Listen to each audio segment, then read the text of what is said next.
Well, happy Monday morning to you all. It is Monday, what is it, March 29th. And we've got somebody running. Okay. It's Monday, March 29th. I'm taking my slightly dirty Rebel for work today to clean the rear wheel. I dusted off the top of it, but oh man, it is just pollen city out here. We got pollen pods everywhere. This whole neighborhood is just yellow with pollen. Sneezing my head off.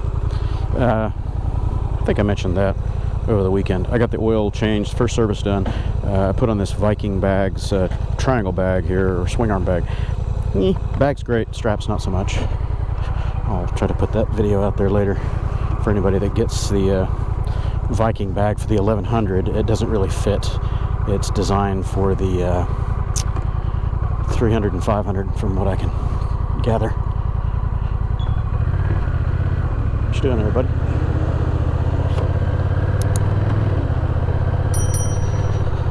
So, it was a slow weekend. I got a little bit of editing done. I was supposed to do some work, but I wasn't feeling very well yesterday. Just kind of stayed home and took it easy. Did a bunch of editing, trying to get some of my old ride series out. And we'll go a different way. That guy's driving a little crazy. Trying to finish up some of my older ride series from last year. What was the Arkansas meetup? I put day 1 out there quite a while back, and now I've got I guess it was day 1 and 2 combined, and now I've got day 3 in the encoder right now, and the other ones are kind of cut up and ready to go, but I've been having a lot of problems with Adobe Premiere and Media Encoder blowing up. I upgraded to the latest version, which is 21 or whatever. Version 15 of the encoder is the problem child. It keeps puking at random points during the encode, and you know, my videos are fairly long. They're not very complex as far as all the cuts and edits and add-ons and features and stuff that are overlaid into the videos, but they are fairly long, and I'll set them to encode, and they'll take, normally, I don't know, half hour, whatever to encode them, and they'll just puke at random points, sometimes 5 minutes in, 10 minutes in. Sometimes it's like a minute from the end, and then it blows up, and you don't get anything. Oh, it's so annoying. So I go back in there and try to dive through the sequences and figure out what's going on. It's nothing that I'm doing any different than I've ever done before, so it's definitely a bug in the media encoder, and there are quite a few people out there complaining in the forums, but there's no real traction on it yet. So I just keep redoing the sequences and copying them over to different sequences and try to re-encode, and occasionally I just get lucky and the thing spits out a file that I can use after 6, 8, 10 hours of wasted effort. It's crazy. Oh well, c'est la vie.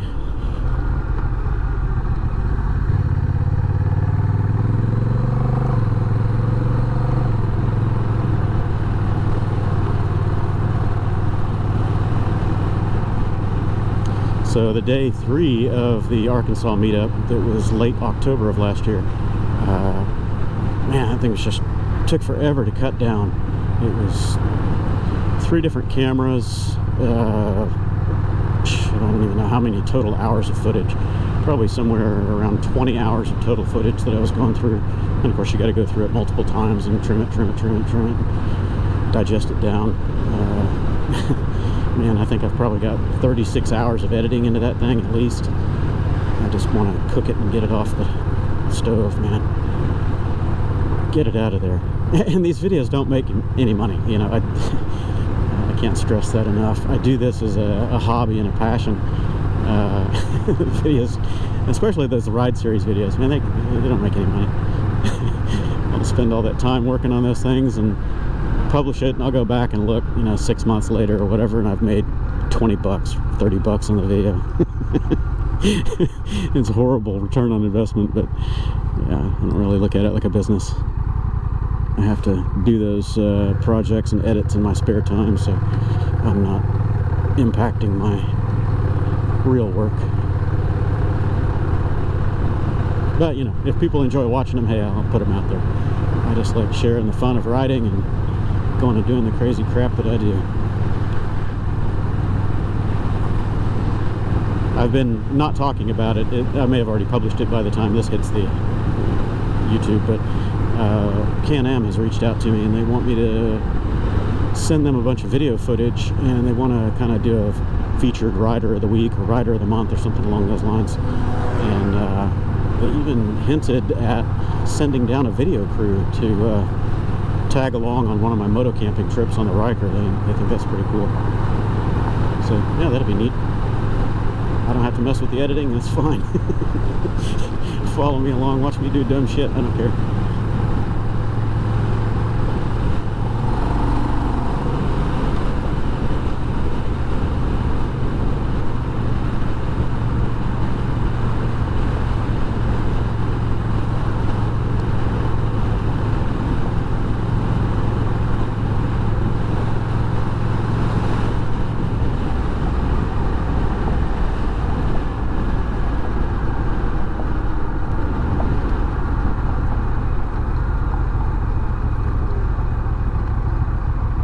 So we have another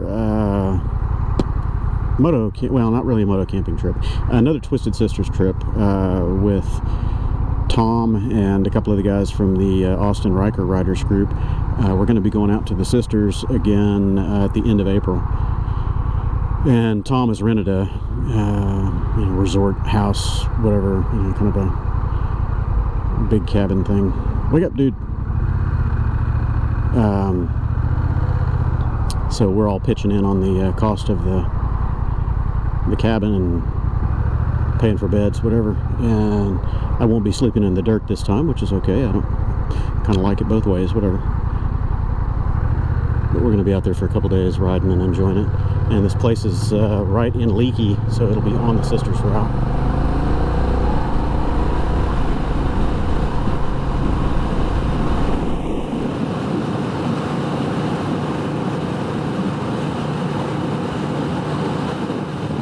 I still can't get over that cruise engaged power indicator. Oh, hey, dude.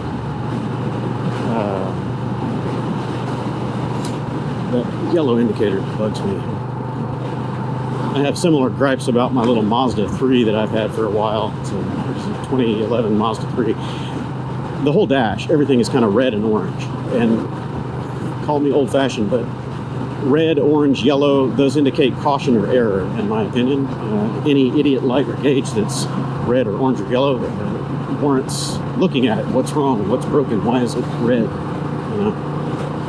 Anyway, it's just annoying. Alright, dude, break it up. Meet over there. I was watching Life of Birch over the weekend, and he did a Rebel top speed test. I haven't done that on this formally, but yes, I've cranked it up and gotten it around the century mark, and that's all it'll do is right at 100. I've gotten it over 100, like 102 for a brief moment in 5th gear manual, but it drops right back down. So this is a speed limiter in the governor. It's not an RPM limiter. Anyway, he was mentioning that up at high speed, the front end gets real squirrely. Yes, it does. And I don't know if it's just because of the aerodynamics of the bike or what, but like right back there when I was accelerating, trying to thread through that traffic, but you can feel the front end get light. So this thing's got enough torque that when you really hammer it, all the weight bias goes back and the front end gets a little light. So I'll probably be looking for a steering stabilizer for it. Get a, you know, something down here on the side that is kind of incognito. I don't want it to be real ugly and obvious. It needs to blend in with the bike. But you know, the bike handles fine. Under full throttle, it does get a little light on the front end. It gets a little bit of head shake. So I think that's a combination of you know, quite a bit of torque on tap and also the large front wheel.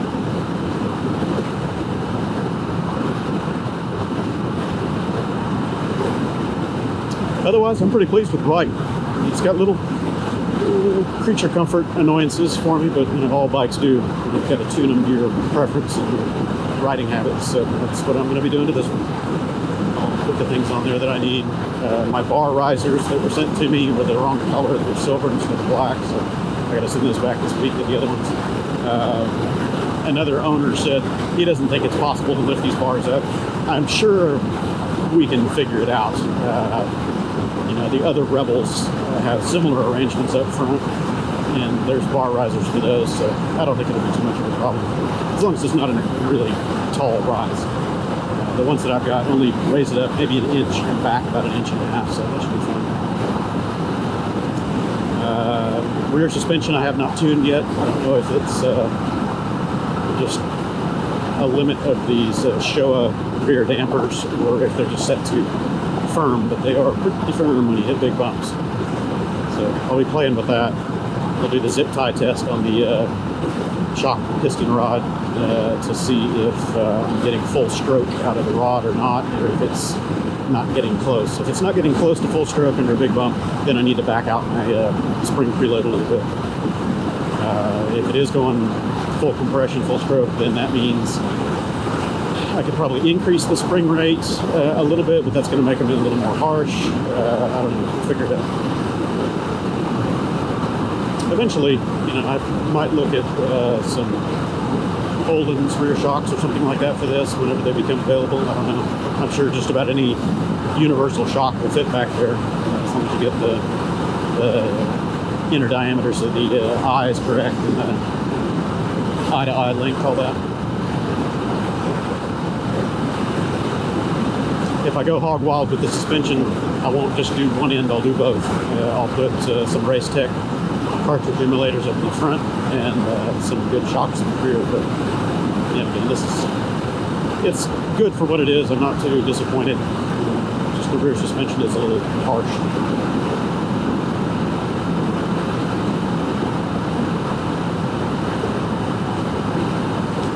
And a small windscreen. Definitely want to put an engine guard on it when that is available. I like the SW-Motec gear. I've got that on a couple of my bikes. Top notch, really good. So depending on how theirs looks and how it's set up, I'd like to have a hoop that comes out about this far, not quite as far as the handlebars. And obviously it needs to protect the motor in case of a tip over, but I'm hoping that it's only about out to here. And I'll throw a couple of Kriega US 10s or something like that on the side, the dry bags, to add a little extra forward storage here. And my driving lights up top, and some flip down highway pegs are up there. Done. Road trip.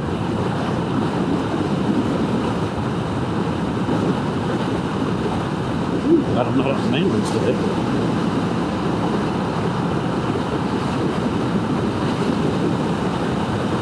Everybody wants to go right here.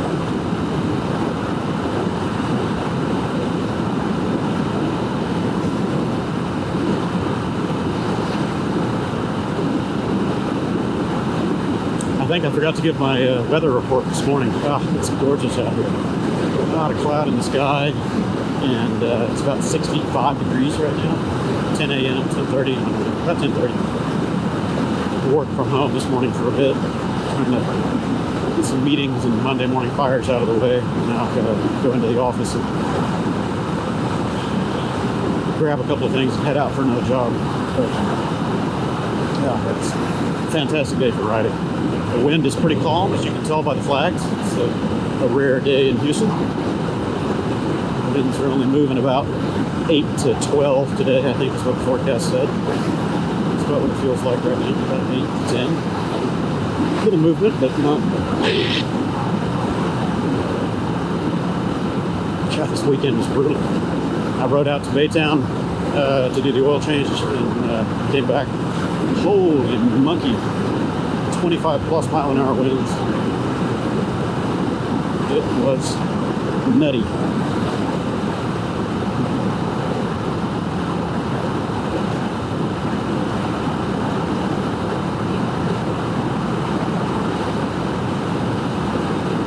It's times like that when you really appreciate a windscreen.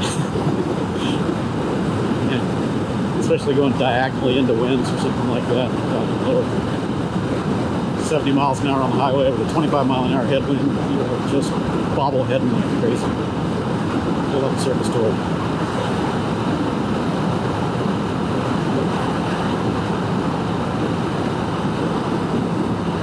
Got another bike coming up behind me. Hauling balls. I'm just taking it easy today.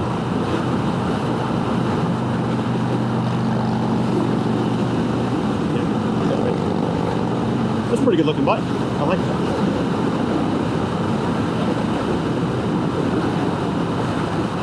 Yeah, rolling along on this thing at 65 to 70 is pretty comfortable. You know, there's quite a bit of wind pressure on the chest. And you do have to hang on to the bars a bit, but you're not just stiff arming it and fighting to hang on.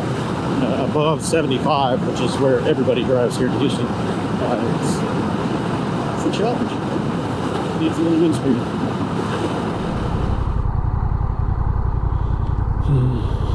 Yeah, I don't know that I'm a fan of this swing arm bag being right here behind the back of my knee when I put my foot down. I'm going to pull the straps out of the back of it. I'll try to show a picture of that here. The slots that they've got cut in the back of the plastic backing of this thing don't quite line up to where the frame rails are on the 1100. I'm not sure how they are on the 500 as a comparison, so I can't vouch for that, but they just don't match up on the 1100. So I think what I'm going to do is pull these straps out. I'm going to patch up the existing openings with some Gorilla Tape or something on both inside and outside, just to seal it from water intrusion. And then I'm going to set this thing a little lower and further back, punch some fresh holes in the thing of it, back, drill it, whatever, and put it on with some heavy-duty nylon zip ties or something like that, just to get the positioning better and also make it quite a bit more solid as far as its mount, because these straps really let it flop around quite a bit, no matter how tight you get them. And the biggest gripe that I have about this bag is the straps that they've got take up a huge amount of interior space in this tiny little bag. The buckles are massive, and they make it to where you can't put stuff in there. What you doing there, fella? Yep, wake up.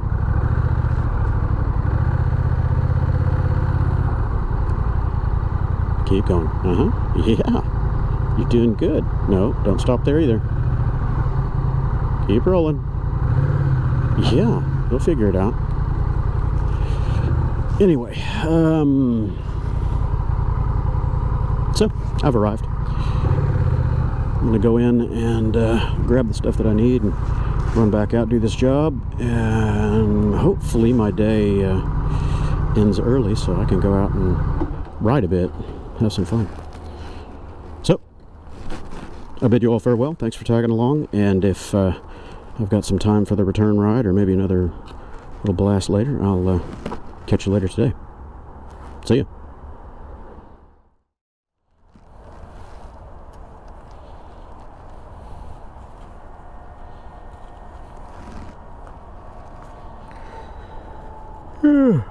Another crazy Monday. Tired. Need to get some food. These long nights. Little sleep. Crazy Mondays. Always seems like it's the same routine on Mondays.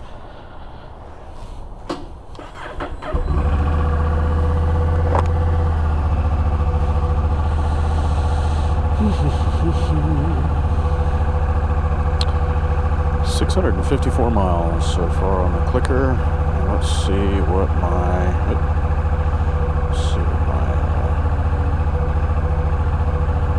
consumption is on a average consumption so far on A is 38.1. That's not good. Took a very leisurely trip in here. That's not good. I wasn't even going fast this morning.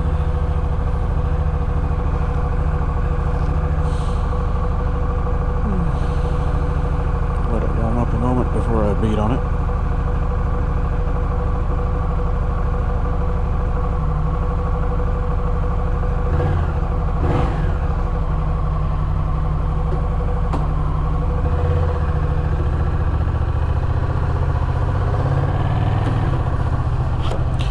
Okay, well, time to commute back home, and I waited just a couple seconds too long, apparently. Yeah, kind of a busy Monday as usual. Got done what I needed to do for today, at least during the daylight hours. I've got a few after hours things that I've got to sort out that I can only do after people go home for the day. So I've got some more work ahead of me late this evening, but for now I'm done. And people aren't going to let me out, are they?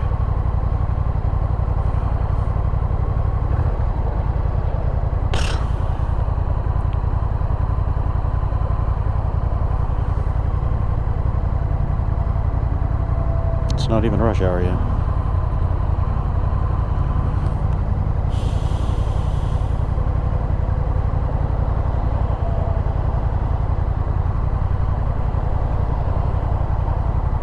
Yeah, I'm done being nice. I gotta get out of here.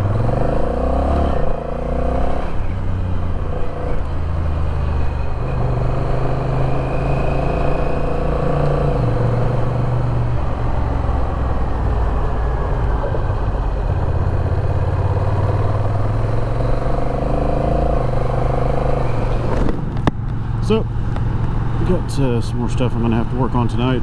It's almost end of the month, so I need to do my time and billing and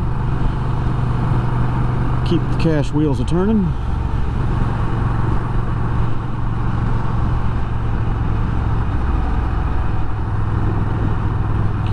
Beyond that, I think it's going to be a slow afternoon. I was thinking about going out riding because the weather's really nice this afternoon, but I don't know. Not feeling it. I'm kind of tired. I was up really late last night working on that video, the day 3 of the Arkansas meetup back in October, and it's one problem after another with Adobe Premiere, crashing, doing weird stuff, and finally I thought I had it sorted and at a point where I could leave it alone, and that was like 2:30 in the morning. So I finally hit encode again, and it's supposed to be about an hour to encode the video, and I got up this morning at 5:30 my normal time, just a brisk 3 hours later, and yeah, no, it failed again. It's like, oh man, come on, just cough up the movie so I can spit it out, please.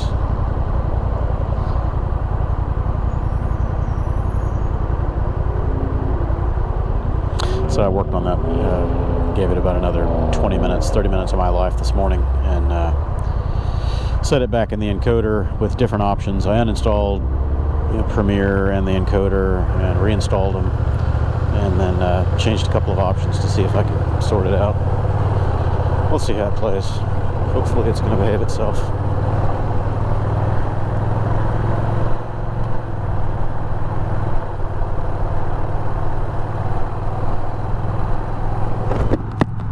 So if all goes well, when I get home, I'll have a video that's ready to upload.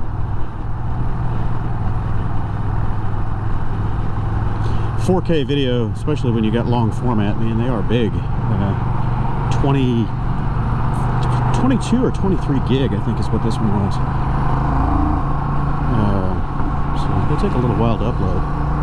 Encoding really isn't all that bad. Normally, I've got a fast machine, so normally the encode time is less than what the play time is. So this one's an hour 13 long, and encode time estimated like 56 minutes, so a little less than 1-to-1 ratio on the encoding at 4K, but it keeps blowing up at random intervals all over the place. Doesn't really hold out.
and home again.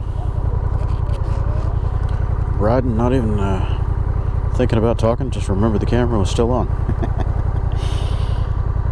think I'm going to get the little Super Cub out, or the Trail Cub, and got a couple of returns that I need to take for Amazon over to Kohl's or one of those places. So that's next for my day. Catch you later.